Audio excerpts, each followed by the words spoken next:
नमस्कार दोस्तों, मैं अंकुर उपाध्याय स्वागत करता हूं आप सभी का आपके अपने YouTube channel share market analysis में।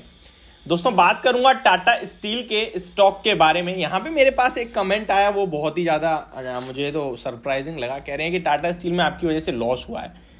कैसे हो गया, कब हो गया, मुझे एक बार बता दीजिए प्लीज़ कमेंट बॉक्स में पूरी डिटेल्स के साथ। बाकी हम चाहे टाटा स्टील हो या हिंडाल्को हो या वेदांता, तीनों ही स्टॉक्स पे बाय साइड में बैठे थे। वेदांता से एग्जिट करवा दिया था 318 पे, क्योंकि डिविडेंड का प्ले था। इसलिए अगर आपने नहीं भी एग्जिट करा तो आपको डिविडेंड मिलेगा, और अभी आपके हिसाब से 325 पे ट्रेड कर रहा है। बट हमने डिविडेंड के चलते एग्जिट ले लिया था स्टॉक में से। हिंडाल्को हमारा टॉप पिक रहा और हिंडाल्को में शानदार रिटर्न्स भी बन रहे हैं।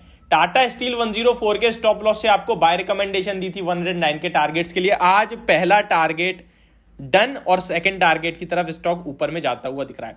सवाल ये उठता है, क्या अभी भी फ्रेश एंट्री ले सकते हैं? क्या यहां अगर खरीदेंगे हम तो पैसा बनेगा या नहीं बनेगा? इसके बारे में बात करते हैं और इस कमेंट को इग्नोर करते हैं, क्योंकि वैसे ही आप लोग कहते हो कि भाई नेगेटिव तो रहेंगे ही रहेंगे, तो इन्हें इग्नोर करो। तो दोस्तों, वीडियो को आगे बढ़ाने से पहले आप सभी से एक छोटी सी रिक्वेस्ट है यार, जो लोग चैनल पे पहली बार आए हो प्लीज इसको सब्सक्राइब कर लीजिए और फटाफट से 1 लाख करवा दीजिए, ताकि हम 5 डिजिट में आ सके। तभी तो हमारे स्टॉक्स भी 5-5, 6-6 डिजिट में पहुंचेंगे। दोस्तों, टाटा स्टील की बात करें तो जरा इसके वॉल्यूम्स पे नजर डालिए। इनफैक्ट आज मैं जितने भी मेटल स्टॉक्स देख रहा हूं, शुरुआती 2-3 घंटे में ही पूरे दिन के एवरेज वॉल्यूम्स जो होते हैं उनसे ज्यादा ट्रेड होता हुआ दिख रहा है। टाटा स्टील की बात करूं तो 4.9 करोड़ शेयर्स के एवरेज वॉल्यूम होते हैं पूरे दिन। उसके सामने अभी 1:20 का समय हो रहा है जब ये वीडियो शूट कर रहा हूं, और स्टॉक में 4.3 करोड़ शेयर्स ऑलरेडी ट्रेड हो चुके हैं। स्टॉक की बात करें तो 109.75 के लेवल्स पे है और फर्स्ट टारगेट डन करके सेकंड टारगेट की तरफ जा रहा है, जो कि 113 का है। मैंने मॉर्निंग में पूरे मेटल स्टॉक्स पे वीडियो बनाई थी, जहां आपसे क्लियरली बोला था गलती से भी मत बेचना। पहला टारगेट 109 का था, अब आप इसको भूल जाओ, ये हमारे लिए टारगेट था ही नहीं, क्योंकि जो अभी रिव्यू करते हुए मूड माहौल दिख रहा है वो ऐसा सजेस्ट कर रहा है 112, 113 आएगा ही आएगा। तो वहीं प्रॉफिट बुक करना है, और फिर हमें बिल्कुल भी ये नहीं सोचना अब और ऊपर हो जाए। फिर यार उसके लिए छोड़ो जो इतनी ज्यादा ऊपर खरीदेगा, रिस्क लेगा, उनको भी कुछ छोड़ दो। तो यहां प्रॉफिट बुक करने की राय नहीं होगी। लेकिन हाँ, 113 के आसपास स्टॉक आता है तो डेफिनेटली आपको प्रॉफिट बुक करना चाहिए। अब आते हैं दूसरी तरीके के सवाल पे कि क्या यहां पे हम फ्रेश एंट्री ले सकते हैं? तो इसका जवाब मेरे हिसाब से आपके लिए होगा कि नहीं लेनी चाहिए आपको फ्रेश एंट्री। किसी भी रीजन से अगर कोई डिप आती है इंट्राडे में या कल के सेशन में, तो आप खरीदारी करने के मौके ढूंढ सकते हैं। अब आप अपना एसएल को ऊपर ले आए और आपका जो स्टॉप लॉस होगा वो 107 रुपीज का होना चाहिए क्लोजिंग बेसिस पे। स्टॉक की थोड़ी सी डिटेलिंग करने की कोशिश करते हैं टाटा स्टील की, कि कैसा दिख रहा है। पहले तो मैं आपको मेटल सेक्टर बताना चाहूंगा, जो काफी अच्छा दिख रहा है। हालांकि मेटल के लिए अभी ब्रॉडर बेस कुछ ज्यादा अच्छा नहीं है, डिमांड सिनेरियो खराब ही है, बट मार्केट चल रही है तो ऑब्वियस बात है, लीडर्स है मार्केट के, डेफिनेटली चलेंगे।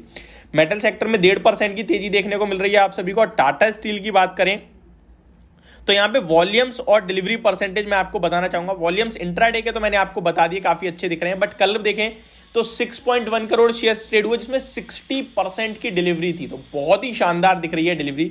5 दिन का एवरेज देखें तो 3.7 करोड़ शेयर्स ट्रेड हुए, जिसके सामने 1.7 करोड़ शेयर्स की डिलीवरी आई है, यानी कि 47% की डिलीवरी परसेंटेज देखने को मिली है आपको।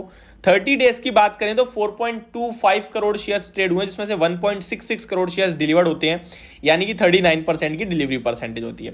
रिटर्न्स का चार्ट देखें तो 1 साल में स्टॉक फ्लैट हो गया है 1.5% की हरियाली के साथ। 6 महीने में 3% ऊपर है, 3 महीने में भी 3%, और 1 महीने में 8.5%, 1 हफ्ते में 4% की तेजी देखने को मिली है। ईयर टू डे 1% नेगेटिव, यानी पूरी साल में स्टॉक इन्हीं लेवल्स पे रहा है, आप ये कह सकते हैं पिछले एक साल का व्यू देखें तो।